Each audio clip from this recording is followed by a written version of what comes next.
everybody. Welcome to the world's greatest Bronze Age Spider-Man podcast. Here comes the Spider-Cast. I'm your co-host, Michael, and as always, I'm joined by... Joshua Mervell, and today we're going to be taking a look at Spidey comics from July of 1989.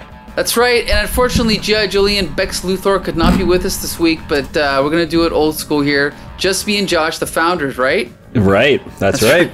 Show everybody how it's done. Okay. And what a great week we have. Yes. We got three really good comics to talk about. I'm going to start us off this week with The Web of Spider-Man number 52. Yes. Jonah Jameson captured by the Chameleon. But does anybody notice? We got this like a really fun cover where it's like JJ's head kind of bouncing around in different shapes, and there's 9 different panels on the cover. The last panel is the Chameleon. Really fun. So for a while now, Chameleon has JJ captured. He's tied up in his own apartment, and Chameleon has been stepping in at the Daily Bugle as JJ to kind of like run whatever stories he wants to do and kind of like manipulate the press. Because there's this like gang war number 2 starting up right now, and he's trying to be a part of it. So this is his way of kind of like running things a little bit behind the scenes. So taking over the media. We see JJ's like screaming from his bed as he's chained up as Spider-Man swings by in the distance outside, but unfortunately the windows are closed and nobody can hear him. And Chameleon kind of laughs at him a little bit and is like, nobody's gonna come save you, nobody's gonna notice. All you are is this big, dumb, idiot, brooding asshole, essentially, and you're super easy to mimic because nobody likes you already. So nobody's going to notice that you're gone.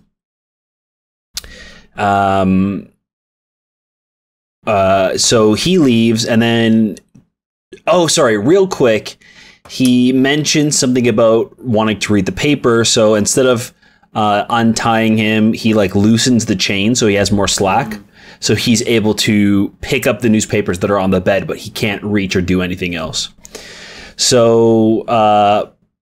Chameleon leaves to go to work at the Bugle, and then we see JJ reach with his feet off of the bed, and he grabs the carpet that is sitting next to the bed with the mirror on it, and he pulls the carpet towards him with his feet. So the mirror is right up at the edge of the bed, and he's looking at himself in the mirror, and he's kind of like contemplating like where he's at, how he got to this point, who he is as a man. And we kind of flash back to Jonah Jameson. He's a 21-year-old young guy. He's a reporter for a different newspaper, not the Bugle. I don't think this has ever come up before. Yeah. He's working for like a rival newspaper. Right. At this point, and he is talking to somebody at the bar who is... just so you know, it's the New York Herald Journal Express. There you go. There you go. So this guy is kind of like a bag man, and he drops off money from the mafia or magia and brings it to a place where police officers pick it up. And they're the police officers that are kind of paid off by the mob to kind of help run the city. So JJ has this guy, is kind of like talking to him, getting information from him, and he's about to learn kind of what's been going on behind the scenes.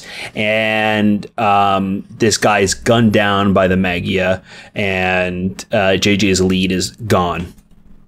He does get a look of the guy, of the police officer before he runs off, and we cut back to the apartment, present day, and JJ smashes the mirror and grabs one of the shards with his bloody fist, and he starts using the piece of mirror as a like reflection to like shine a light out the window.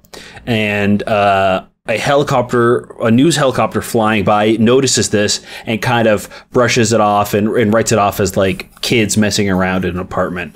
So unfortunately that plan didn't work. So we cut back over to the flashback, and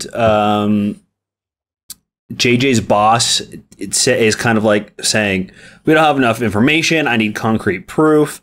Move on and do a different story, or come back with actual evidence.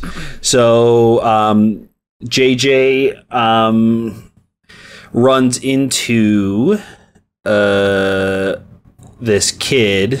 Mm-hmm. This redheaded kid. Yeah, this young guy. Oh man, what's his name? Danny, yes. So he's like a copy boy, just kind of like running errands around the office, and he asks JJ if he can come along with him, and he's like, yeah, of course. I was a copy boy once too, and you're going to need experience if you want to be a journalist like me. So he walks out of the office, and there's 3 cops waiting for him. One of them being one of the cops that was there that gunned down his informant that he had, and they beat the shit out of him. And we see there's a car, like a fancy Lincoln parked near there, and they're watching. So yeah, we see this nice fancy Lincoln parked outside of the offices, and somebody in like the shadow is watching what's going on with JJ, and kind of notes that like he should learn how to pick his enemies, and laughs. So Danny helps him off the ground. We cut back over to JJ in present day, and he starts like yanking his arm and like breaking it to get it out from the shackles that he is tied to the bed with. And it's kind of like mirroring the fact that JJ broke his arm when he was being beat up by the cops. So we're kind of like cutting back and forth.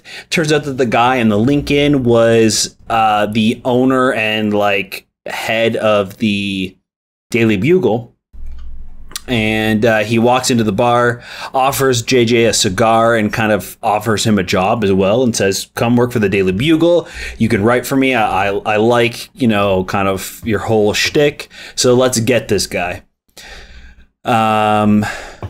And we cut back to present day. JJ is able to break out of his shackles. He reaches for the key that's on the side table, as we cut back to the past story, and we see that there's a police officer confessing to what's going on, and kind of saying, like, giving JJ the information about a drop box in the New York subway, I believe it is. And this is the key to the locker where they like put the money in, and that's dropped off to the police. So JJ grabs the key, and they head down that way to find their evidence so they can bring it back and write their story. There's a bunch of cops there, so JJ gets nervous and hands the key over to Danny and tells Danny to go look while he kind of distracts the cops. And it turns out that it was actually a trap, and there was an explosive device in the locker. So when Danny opens up the locker, it explodes, and it unfortunately takes Danny's life. And we cut back to present day. JJ is able to reach the key, and he unlocks himself, and he flops over onto the ground, finally free from his chains, but completely winded. As we cut back to the past story, and JJ is again passed out on the ground, but this time it's after like an alcohol bender from his kind of like depressive episode of Danny, the loss of Danny, and how it was kind of his fault, or he thinks it was his fault. And that's when his boss comes in and starts asking him like, do you kind of want to like leave this? Are you going to quit? Are you going to let Danny's life, end in vain? So JJ and him come up with an idea.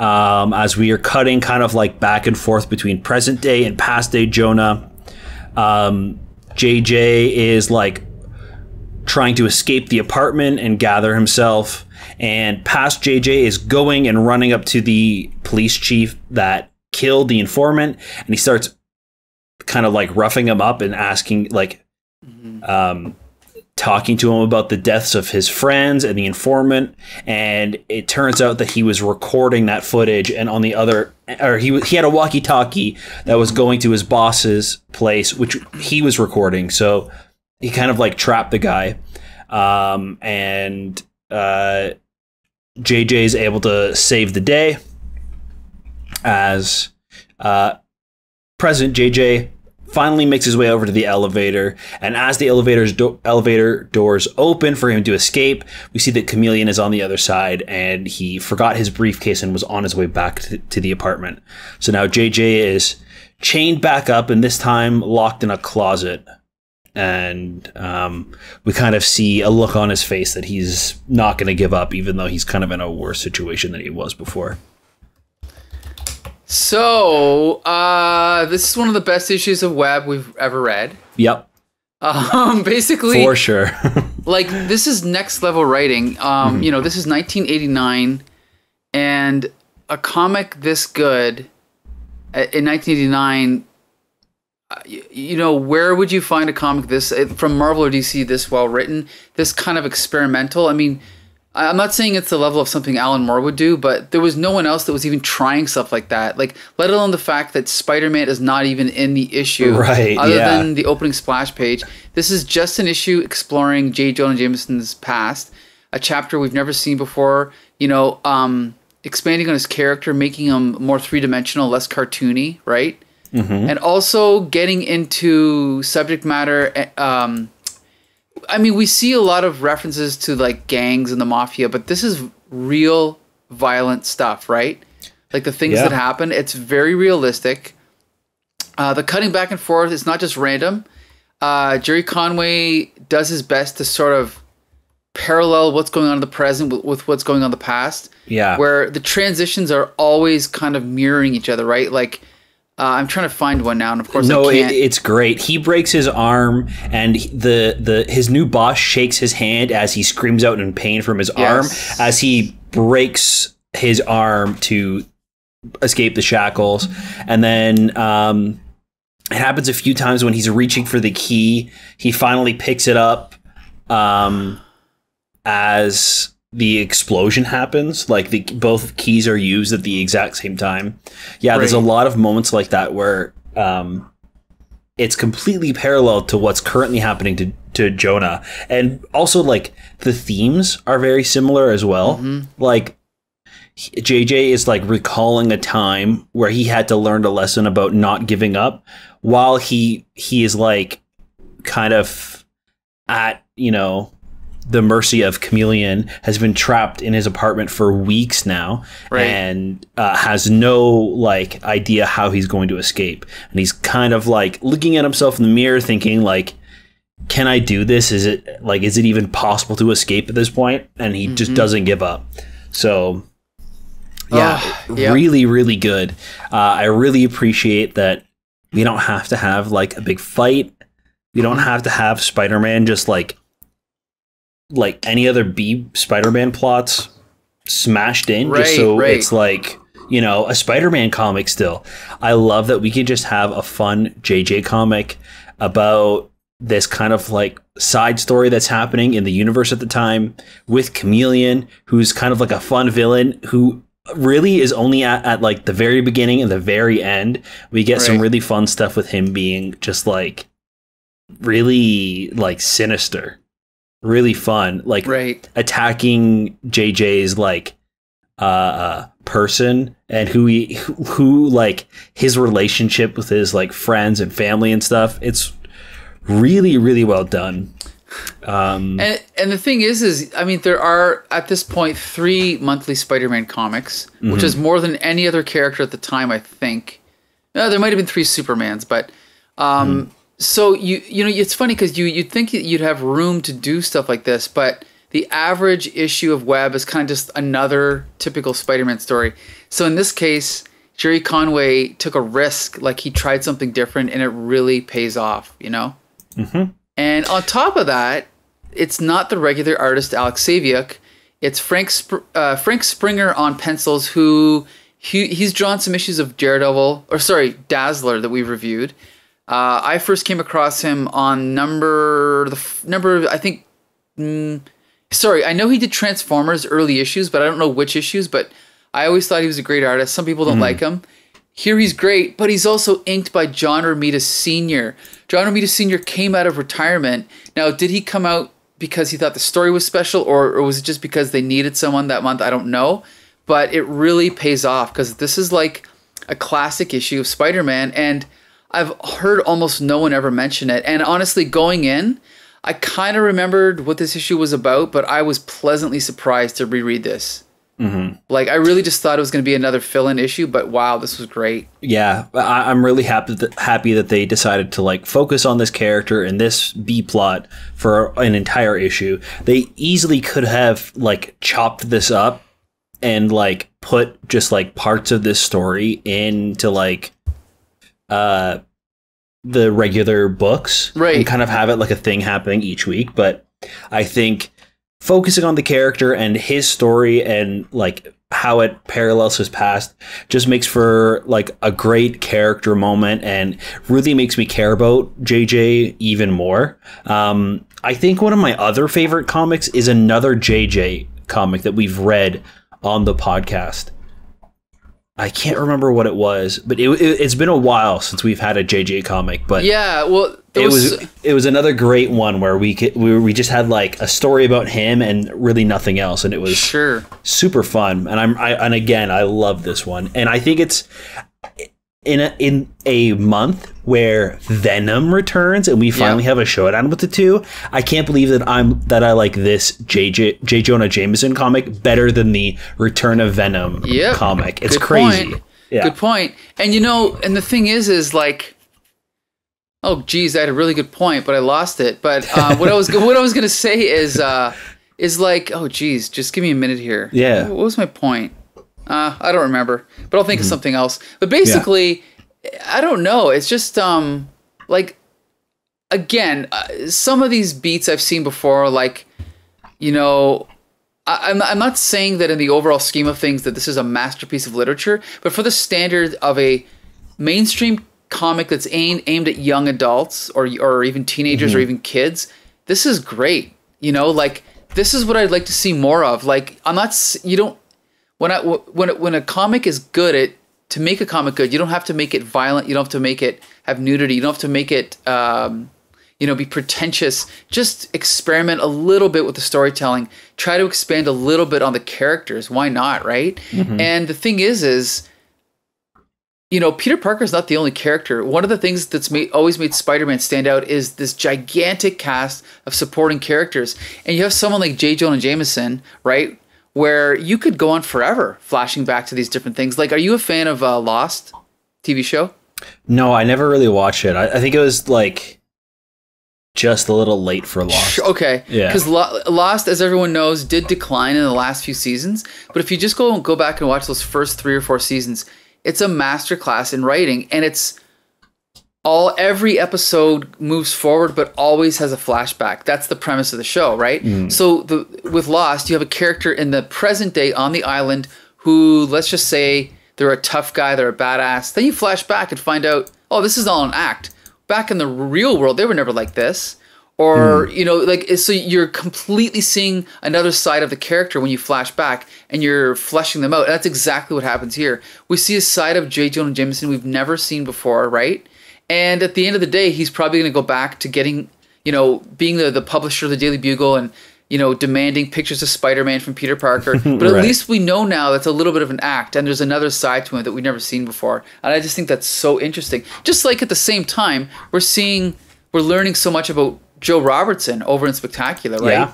So it's just an interesting time. And, sometimes I feel like, oh, geez, why the hell are we reading these 80s Spider-Man? Why are we forcing other people to read them? But then a gem like this will come up and you'll realize, no, you know what? There was a good reason to read these, even when they were coming out and even now, right? Like these are good comics. Yeah. Sometimes. This is definitely one of my favorite comics we've read on the podcast. It's not necessarily a masterpiece like you were saying, but I think it's a masterpiece compared to what we're reading, like what the status quo is for Spider-Man at the time. This is way above and beyond what we are like normally used to. Yeah, and again, not necessarily to diss what everything else, but this is just feels like a step above. Yeah, and even if you just jump back 2 issues to number 50, remember when there was that misunderstanding with Spider-Man robbing a bank? Yeah. And it's like that, I think, like when we have non-comics people on our podcast, that's what I think they're expecting. They're expecting to read stupid, dumb, superhero throwaway crap.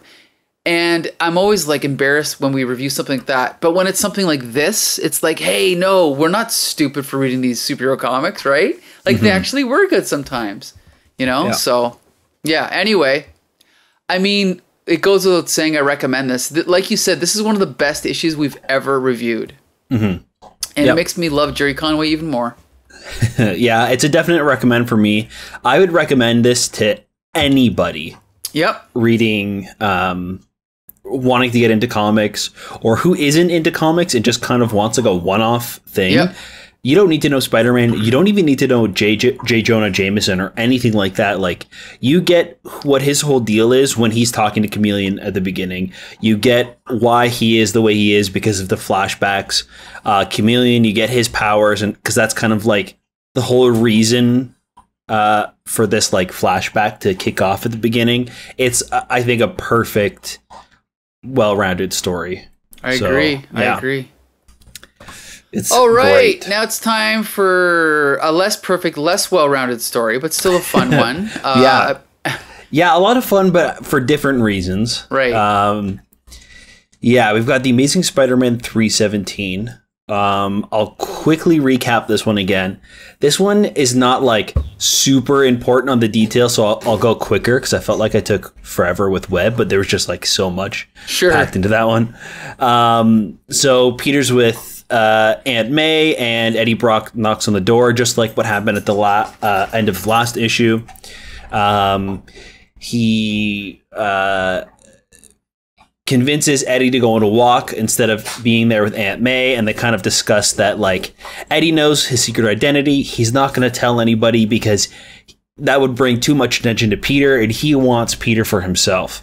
So he's kind of like free for a little bit. He tells Peter, like, I'll make you a deal. We'll do like a one-on-one, me and you, meet me here in this like remote area in New Jersey.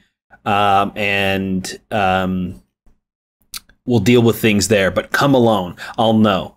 So Spider-Man immediately is like, F that, I barely survived last time. So he swings over to the Baxter building and he meets up with the Thing, who's back from Battle World. From Secret Wars that happened a few years ago, right? No. He was changed. He was mutated in Fantastic Four. From the Inferno stuff? Not quite. No. See, this is actually wrong. It says this story takes place before the events of Fantastic Four 226. It's actually 326. Ben Grimm and Shara Ventura, who was the second Ms. Marvel, flew out into space, got exposed to more gamma rays, and when they landed on Earth, Sharon became a she-thing, and Ben Grimm got mutated even more, and he looked like this.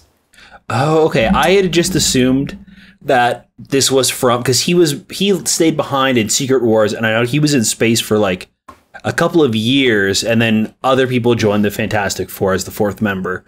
So I had just assumed that this was something that happened while he was in space and now he's back on Earth. No, this is like... Okay. Yeah, 3 or 4 years later. Gotcha. Yeah. Okay, well, he's all weird, and he's the Thing, but he's got kind of like a pointy face and stuff. I think it's called the Pineapple Thing era. Like, honestly, that's what they call it. Oh, yeah, that's what they call it. Yeah. He kind of looks like a pineapple or like a pine cone or something like that. But he talks to Thing and kind of is like, hey, this is the situation that's going on. I'm scared. Can you come and help me? And Thing agrees.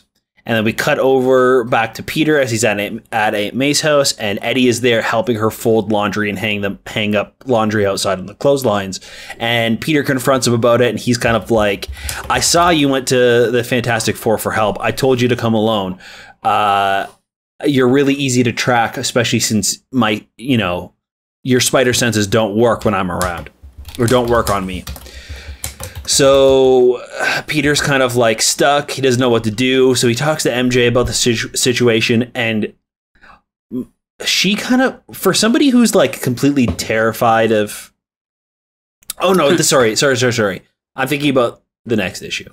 Okay. Never mind.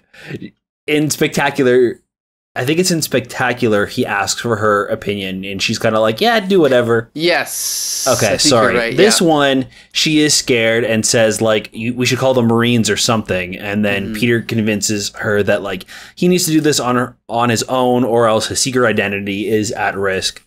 Blah, blah, blah, blah, blah. So he hugs her one last time, and he sneaks out, and he gets the help from a scientist, Dr. Charles Jefferson, who apparently has been here before, but I don't quite remember him. Yeah, he hasn't shown up in a while. I can't remember exactly what his whole deal is, but he's part of the psychiatric facility in South Brooklyn.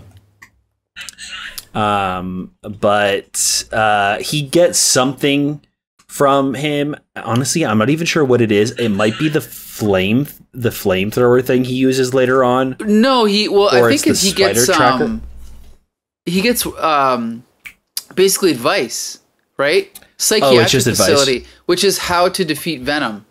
And he basically tells him that his theory is that the symbiote is in love with Peter Parker, which would make Becca jump with glee because, just confirming her suspicions anyway. Right.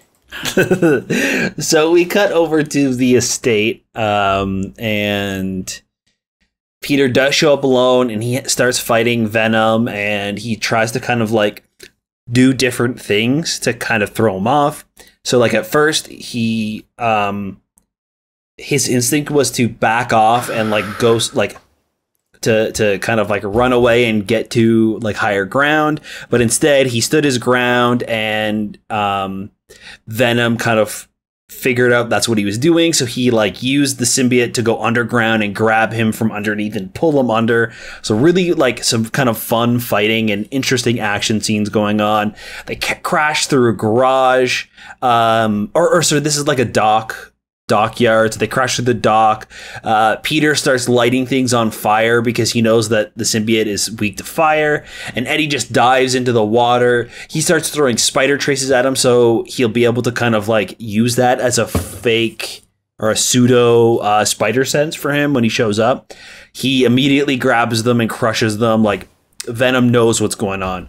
So in a last-ditch effort, as Venom is drowning Spider-Man, Spidey slips out of his costume, and as he's there in his tidy whities, he kind of opens himself up and says, "Symbiote, come and get me. Like, come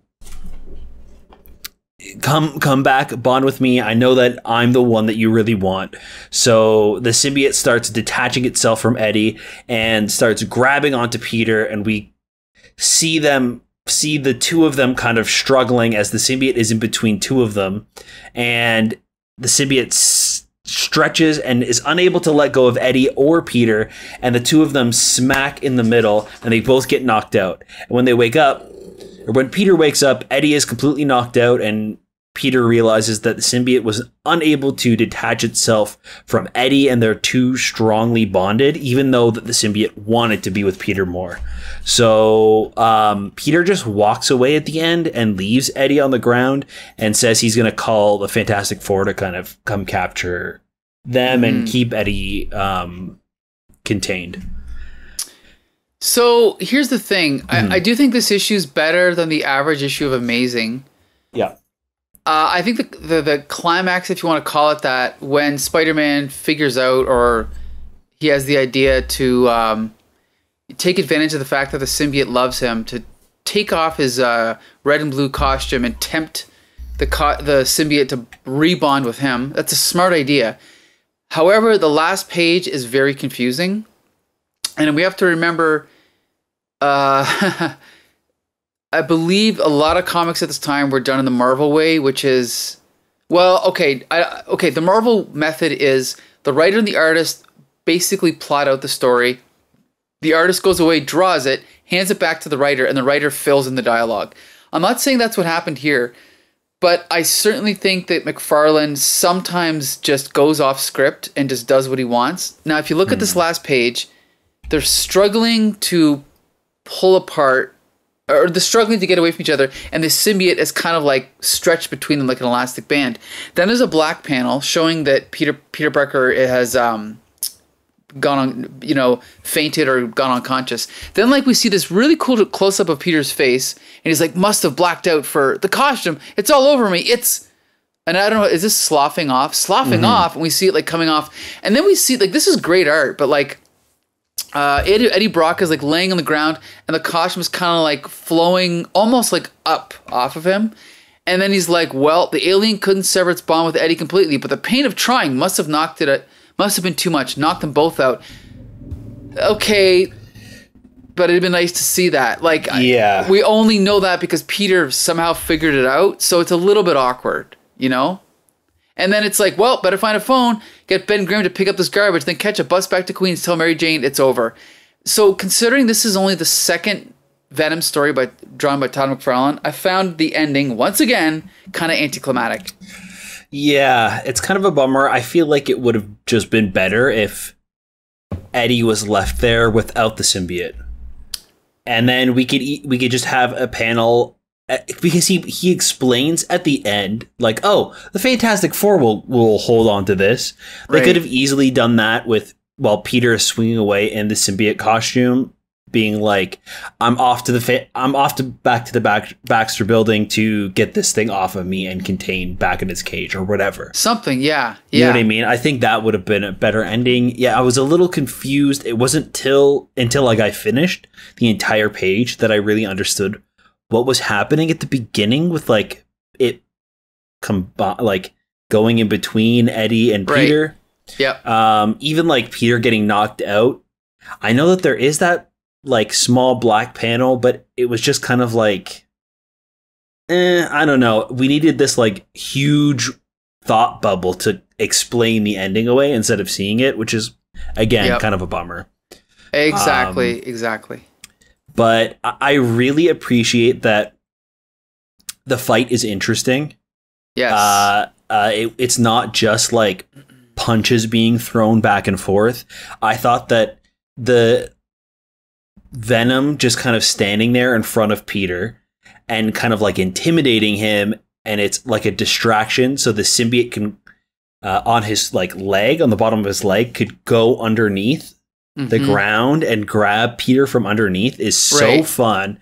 And then like Peter trying to figure out like, okay, maybe I'll put spider traces on him, and then Venom's like, that's not gonna work, and kind of crushes like Peter, you can see that Peter's wheels are turning, and he's like thinking strategically about what's happening instead of it just being like punch, and then Peter's like, I gotta do something, and then it ends.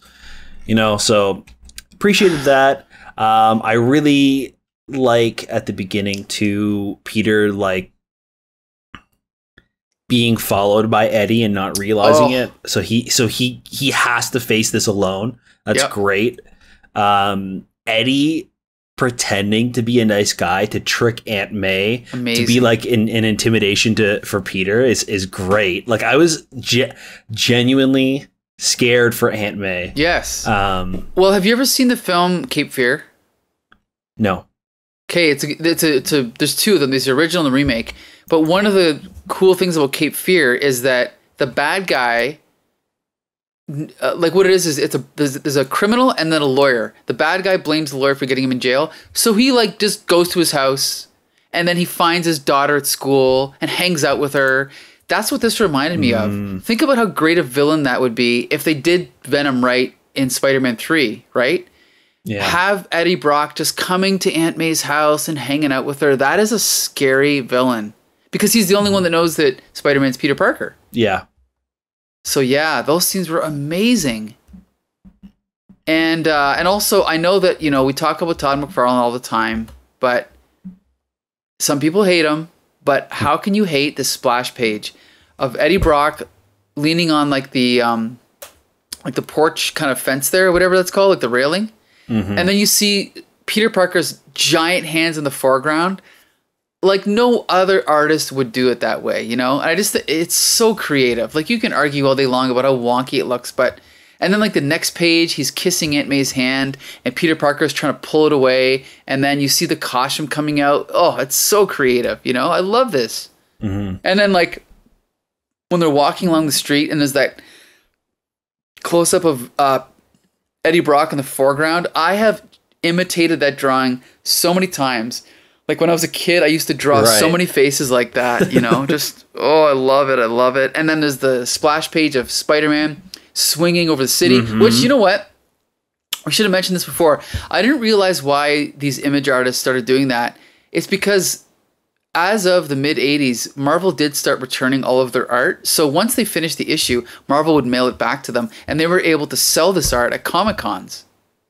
And so, yes, if you're going to sell a picture of Peter Parker walking down the street, maybe that'll get a couple $100s. But if you have a page of Spider-Man swinging over the city and there's no other panels on it, that's going to go for $1,000. So that's exactly why they did it. Yeah. Yeah, this is a great page. And for some reason, it stands out way more because it has like two borders. Like it's bordered in black and then yellow. I don't know why that just was like, I don't know. It really pops. Yes. Yeah. The art is really clearly told in this issue. I find that the layout and the storytelling through the art is great. Minus, I will say that last page is like feels very rushed and confusing and not easy to understand. But everything else is like super clear again. I mean, I could talk about Todd McFarlane's art all the time. Like, well, like, hey, let's keep talking. Yeah, I mean, yeah, the panel on when Venom punches Spider-Man after pulling him out from underneath the ground, the panel that Spider-Man is being punched in, he's being punched out of the panel. Yes. And the panel itself is like rocked off to the side and is shaking. Yes. It's like so great. And let's just say a lot of artists imitated that, but what you pointed out is key. It's part of the action. Right. Like it's not just for the sake of being cool. It's actually adding to the impact of the punch. Mm-hmm. Yeah, it's great. I love how Venom is shaded in the fire. Like it's such a bright flame in front of him. It's like he's like almost completely this like pale blue, and then him diving into the water is like, I gotta point out something. Yes, there's VHS tapes of like Todd McFarlane and all the image guys like giving tips on art. I don't know. I actually have. I should show them to you. Yeah. But one of the things he talks about is how he explains the difference between how he thinks and how, well, he calls it like ABC art. And he talks about how like, if I were to have, like a typical editor will tell you, well, you got to show a car, driving off a cliff. And so you show the car driving, then you show another panel of the car going off the cliff. He's like, well, everyone else would do that in say 3 panels. I could do it in 1 panel. I could just show the car already off the cliff and show an action line showing where it came from. And if you look at that bottom panel that you mentioned, like on the left, you have Venom with flames all around him. And the next panel, he's already dived in. We didn't have to have another panel of him running to the dock. I mean, you could show that. But I think even though Todd McFarlane, I don't consider him like an intellectual, I think the fact that he decided, no, I can skip all that and just show the result. Like the final beat of the action is him already under the water and swimming away, and your brain fills in the rest. Like this is great, right? Yeah. Yeah, you don't even have to show the cliff. Like it's he's in the water diving away. It's so great. And not only that, but his line in the first panel and his line in the second panel like finishes over the panels. So it's like, what an amazing, and then we see him in the water failure. So we know that Peter's plan for the fire, the fire stopping the symbiote failed because Venom chose Eddie chose this place because there's so much water around, and he can make an easy escape if there's fire. So it's just like so great. He doesn't have to like come out and say, "You fool, Spider-Man! I chose this area so I can get away from fire anytime I wanted." Like, we just see it in the panels, and his like one line that was his plan, and that's exactly what happens between the two. And we don't have to, like you said, show multiple panels of the car driving off the cliff. Right. And I want to back up to even earlier in the issue. After the splash page, okay, I admit there's a rocky transition where all of a sudden we cut to a guy falling off a construction, like a skyscraper that's being built, and it's like Manhattan moments later. Okay, fine, we'll forgive you, Todd. You know, but then look at the art. We have this skinny panel with all the, you know, skyscrapers in the background. We have a skinny panel showing the distance that the web has to travel to capture the guy. And then we have this awesome panel. The camera's tilted so that the skyscraper is kind of like at a 45-degree angle, tilting, you know, like this way, like right. And then the white negative space of the web line holding him. So let's be clear. So the camera is 45 degrees in this shot. It's great. Then the next panel, it's the background's fully filled in with all the detail of the workers and the metal girders and all that. It's awesome. I love it. It's so cool. Yeah. In fact, if you look at the panels, they alternate. The first one is a lot of negative space. The second one is action lines. The third one is negative space. The fourth one is all detail. So, I mean, he's still hitting his deadlines. Maybe he's rushing through some of the panels, but he's using it like he's being wise about it. He's working smart. I think that's the difference, right? Because there's always going to be corners cut in a medium like this because of just the nature of it. Right. They have such a fast turnaround, having to finish one a month, that you have to cut corners. Right. So for him to be able to focus on the really creative stuff and like experiment, he cuts corners where he needs to and just shows you what needs to be there, and omits the stuff that's not important, but is very clear as to what is important in each panel, and only shows that. So it's great. Yep. Really, really great. So I think it goes without saying I recommend this one. This is definitely a better than average issue of Amazing. What do you think? Yeah, it's another good one.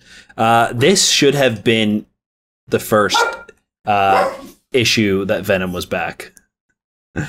Like just jump into the story like mid.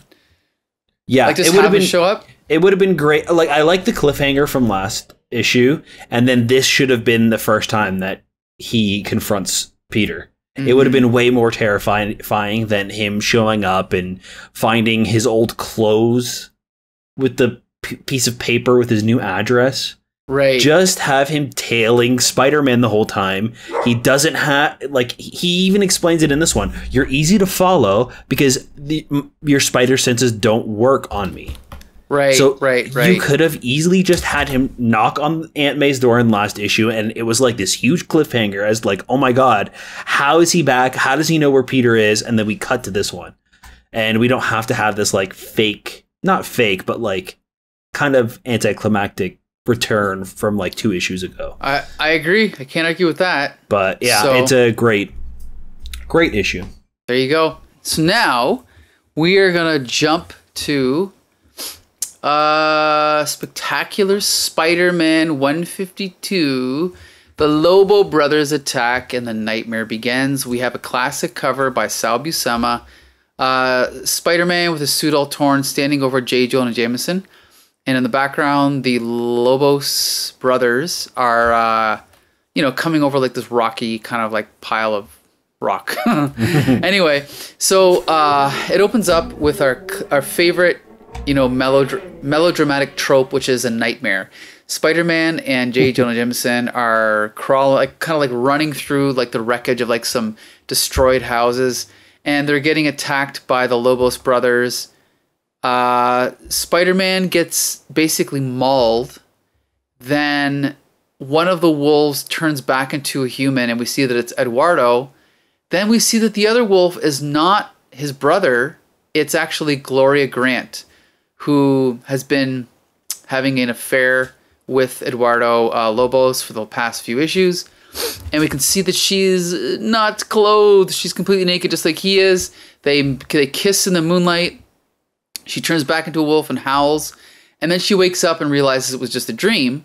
Then she realizes, oh yeah, last issue we ended with Eduardo Lobo threatening to kill her. And so we thought that's what was going to happen this issue. But she's like, I don't understand what happened. Oh, not yet, but we're going to deal with that in a minute. We cut to outside, and Joy Mercado has been kind of spying on Gloria because she's friends with her from work, and she's worried about her. So she's like kind of like standing outside her apartment trying to figure out what's going on. Meanwhile, Spidey swings by in the background, and we cut over and we join him to kind of see what he's doing. Well, it turns out that he got a tip from the arranger that the Lobos brothers were receiving a weapons shipment at this warehouse, Vitelli's warehouse. And so Spider-Man goes in and webs up his camera to take a picture of what's going on. We see all these guys unloading these guns from these wooden crates. He comes in, he does his routine, right? He quips, he jokes, he starts fighting them. All of a sudden, we see a wolf come out of the woodworks. And I got to point out, I kind of didn't notice this till now, but one of the wolves is always colored kind of dark, and then the other one's kind of light brown. I don't know if you noticed that, but I think Eduardo's the dark one, and this one is, what is it, Carlos? Carlos, I believe. Carlos, yeah. Okay. So Spider-Man is fighting this wolf, but he gets knocked back, falls through a wall, crashes into the river, comes back in, and then we kind of see this comical scene where he comes back in, everyone's gone, and then we see Spider-Man with his mask off as Peter Parker with the water dripping down his face. And he's like, oh, well, at least I can sell some pictures to J. Jonah Jameson. Then it cuts, it's like a jump cut to the same face but in a different location. And he's reacting to the fact that J. Jonah Jameson did not want his photos. Right. And it's kind of like the exact same expression. It's kind of funny. So then he runs into Flash Thompson and Harry Osborn, who are sitting in this patio at like a restaurant. So he goes and sits down with them, and they're kind of catching up on what's going on. They're talking about the Lobos brothers. And then Flash Thompson has this idea. He wants to revive the Spidey Appreciation Society, which I have read some of the early comics. I don't remember exactly when this was, but this is probably like year one Steve Ditko Spider-Man that I completely forgot about. But it's a cool idea. So anyway, we cut over to Joe Robertson in prison, and he's just met his new special friend, Bruiser, right, who's this giant black dude who's like, he looks like a wrestler. He's humongous, and he's basically filling in Robbie Robertson on the rules of prison. Like, don't worry, Tombstone's not going to do anything because he knows what's going to happen. If he does, then he gets surrounded by a bunch of guys, and the guys all try to attack him, but he beats the shit out of them. And he's like, yeah, he basically says, yeah, now I'm going to go to solitary. But he's like, don't worry. He's like, don't dare make a... He looks at Tombstone and he says, don't dare make a move till I get back, because that's the rules. And if you want to get by in the slam, little guy, even a tough guy like Tombstone, you got to play by the rules. So then we cut over to Spider-Man touching base with the Ranger and basically like, okay, what the hell was that? Blah, blah, blah. And Ranger's like, screw you. And then we cut over to Eduardo Lobo giving his secret origin and to Gloria Grant. And we flash back to when Eduardo and Carlos were little kids, and we see them growing up in the streets of Puebla de Zaragoza. I don't know if that's a real city or not. Maybe it is. But basically, they were poor kids who stole things and gave them away to people. So we see them stealing chickens and then giving them away to their neighbors. So they were really popular with the neighbors, even though they were criminals. And then we see, as he gets a little bit older, Eduardo sees this beautiful girl named Esmeralda Valdez, who he falls in love with. We see him romancing her, right? And then some toughs come around. Oh, it's actually her family. Ramon comes around, and she doesn't like her choice in men. So he's like, Esmeralda, sister, you have shamed your family. So they chase after Eduardo. And then I think this is the moment where he realizes that he's different. So he looks, he changes into a werewolf, and then he attacks these guys, these toughs. And then he wakes up in the morning and he's like looking around and he sees these 3 dead bodies with blood, like laying in pools of blood. But then he's like, and with remorse came the final horror. Oh no, Esmeralda! Looks like he also killed Esmeralda because Esmeralda has like blood running from her mouth and her neck. So he must have killed her in his wolf rage, right? Mm-hmm. So then he kind of connects back to the first time we saw the Lobos when he, you know, dealing with the Punisher and all that stuff back in Spectacular 143. So that's already 11 issues ago. And he's basically like, yeah, you know, I admit that when this first started out, I was just using you, but now you stole my heart, you know, all that stuff. And so outside we see Joy Mercado is taking a picture of them together. So now she's like, you know, Gloria's destroying herself and I want to help her. You know, blah, blah, blah. So we cut over to Spider-Man, swinging back to Queens to rejoin with Mary Jane. And he's trying to figure out, he's like, what should I do? There's going to be a gang war. If I don't step in, you know, I'm responsible for what happens. And this is where Mary Jane's like, you know, hey, I'm with whatever you do. I love you and support you. But some decisions you have to make yourself. And then we cut to this weird kind of interlude with Christy, Mary Jane's cousin, who's listening in outside, and I'm assuming she only hears part of the conversation because she hears the part where Peter's like, I guess I'm afraid of making a mistake. Creeps like the Arranger kill people. If this goes bad, I could really regret it. And she's like, oh, Peter, don't get hurt. I die. And then basically the narration explains how she's fallen in love with Peter, and then it says, but Christy Watson has a secret that might very well destroy her life. But that's a tale for another time. And it would have been great just to leave it there. But then the freaking editor has to add in, specifically in Web of Spider-Man number 53, next month's Siege. And it completely ruins like the drama of the moment. But anyway. Yeah, I wonder if that's an editing thing because the whole Christie stuff has been unfolding in Spectacular. And if it's going to end in Web and then we don't see Christie again in Spectacular, it might have been like an editing choice. To be like, oh, we have to show that because readers won't know, kind of like. Yeah, I'm just saying, I can only assume that the editor added in the line, specifically in Web of Spider-Man 53, just because it ruins it for me, you know? Like, right. I mean, if you're reading Spider-Man and you come to this scene and it says, but that's a tale for another time, wouldn't you instinctively go, oh, I want to find out what happens. Yeah. And you would go out and search for it. But I don't know. I just think it really ruins it. Personally. So I looked at the next comics and something huge happens in Web and is next month and then is continued in Spectacular next month. So they want you to read Web because all 3 issues, it looks like, all connect together. Okay. Or at least Web and Spectacular connect together. Okay. So, well, anyway, yeah. But yeah, it is. It does kind of ruin that like tension at the end. And besides that, though, I thought this was another good issue. Not a masterpiece, but I think I'm enjoying this Wolves storyline more than anyone else in this group. I don't know. I mean, it's kind of one of those things where you have to just go with it. Like, I know that it's cheesy. I know it's melodramatic, but whatever. I'm still enjoying it, you know? Like, I love the art by Sal Buscema. I think it's, as usual, great this issue. I like the fact that Gerry Conway is using the supporting cast. Again, just like the way he's using J. Jonah Jameson and Webb. So I thought this was a really good issue. What did you think? Yeah, I think besides the start of the issue with the dream sequence, which really felt like an excuse to do an interesting cover and to have a fight scene, because it's the only thing that really happens action-wise in this issue.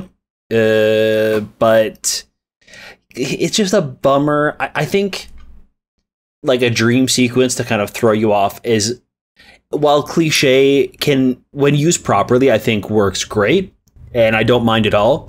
But if it's just to like throw people off and not actually be like a insight to what somebody is thinking, right? It doesn't work for me. Like if Gloria was like contemplating for like an issue turning into a werewolf, like having her boyfriend bite her neck so she also turns into a werewolf so they can like be together, and then she has a nightmare of like her being a werewolf and it going wrong. Like that could add to the story. But for it to just be kind of like a throwaway, like, oh, geez, it was just a bad dream. I'm not actually scared of my werewolf boyfriend. Oh, geez, I forgot my boyfriend really is a werewolf. I know. You know what I mean? Yeah, It's like, thank God it was just a dream. Oh, wait, it's not a dream. Like, it was just kind of like, the audience knew that, so it's not like it's a twist, right? It's not like point. It's not like we're in shock. We know that it's just it is real, even though it was like what just happened was a dream. We know that he's a werewolf still, and we know that she knows already. So it's like there's no like twist. There's nothing really there for it to happen. Point.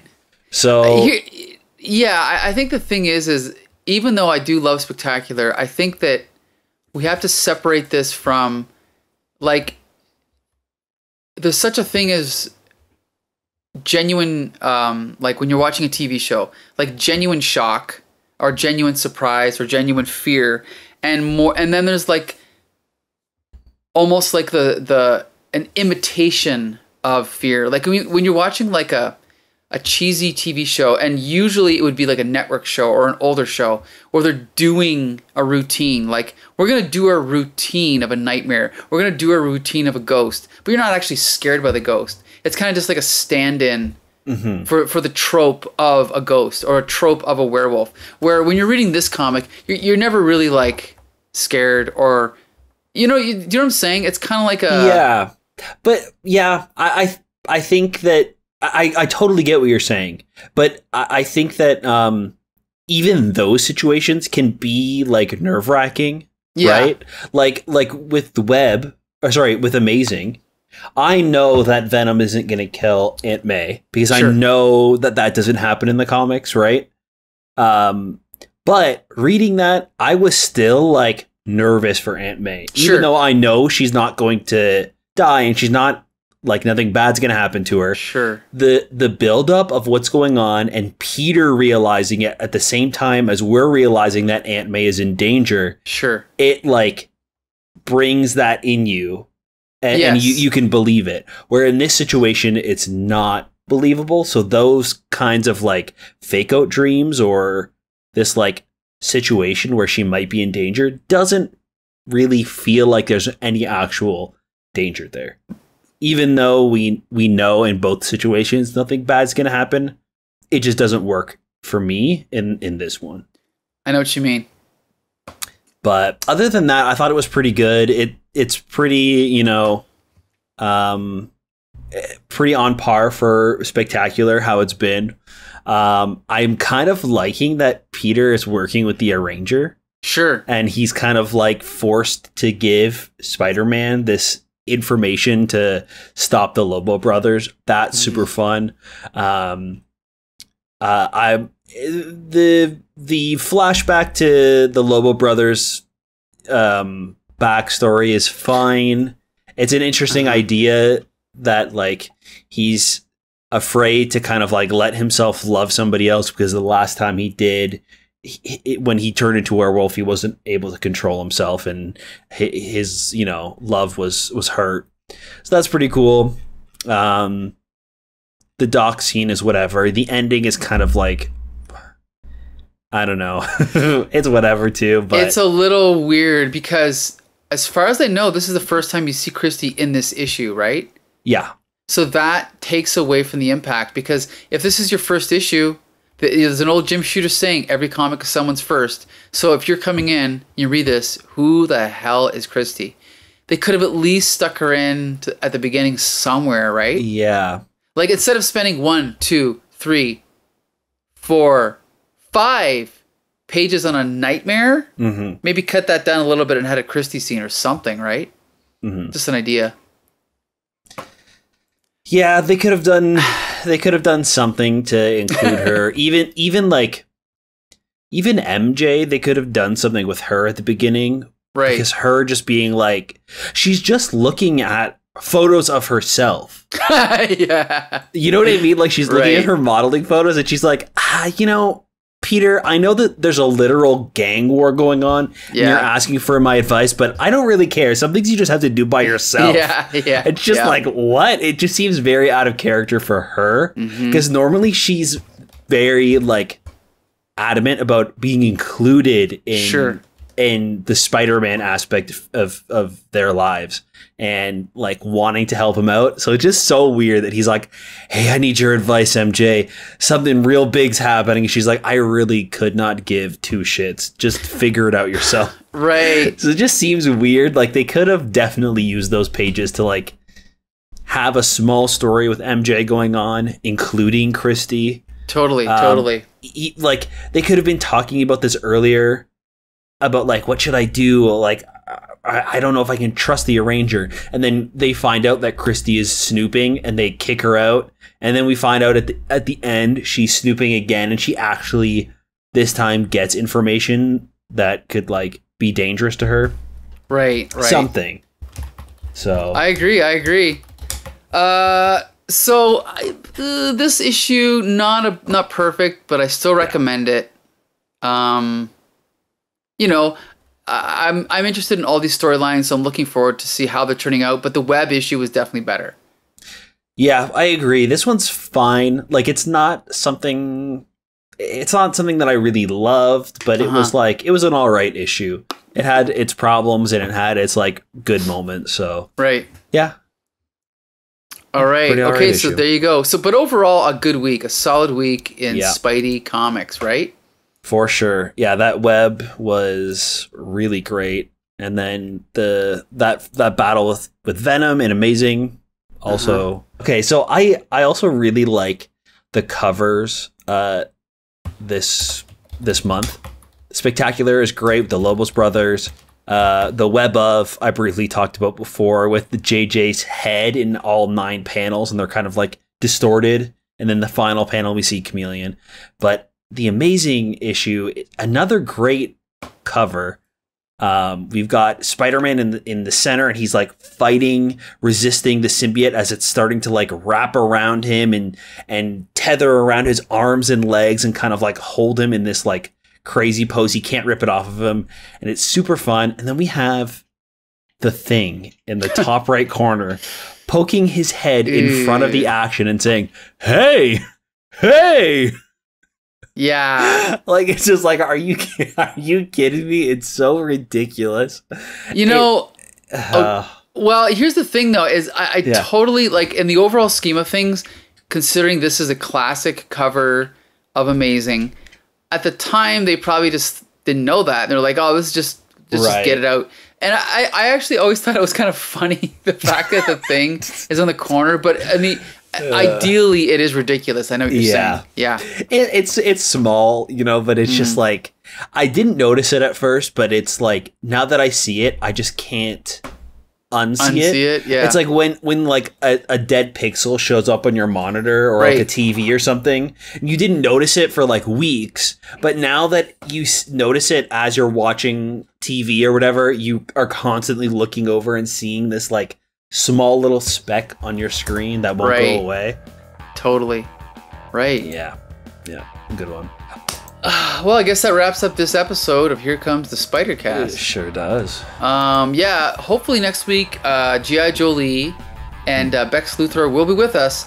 And if everything goes according to plan, we'll also have very special guest Gibson Corder with us, who's our pal from Toronto, a professional comic book artist. So that should be a lot of fun. We're going to be reviewing Marvel Fanfare number 47, featuring a Spider-Man Hulk story drawn by Michael Golden, written and drawn by Michael Golden, and Daredevil Annual number 4, a part of the Atlantis Attack story. So that should be a lot of fun. And Josh, you can take it from here. Yeah, thank you guys so much for listening to the podcast. It really helps you when you leave us a review over on Apple Podcast or on our YouTube or Twitter accounts. You can find us anywhere at the Comic Book Syndicate. Check us out on our website at thecomicbooksyndicate.com. Let us know what you guys think about the podcasts and the issues of comics we're talking about. We want to keep that comics conversation going. That's right, and until next Tuesday, Spider Friends, go for it!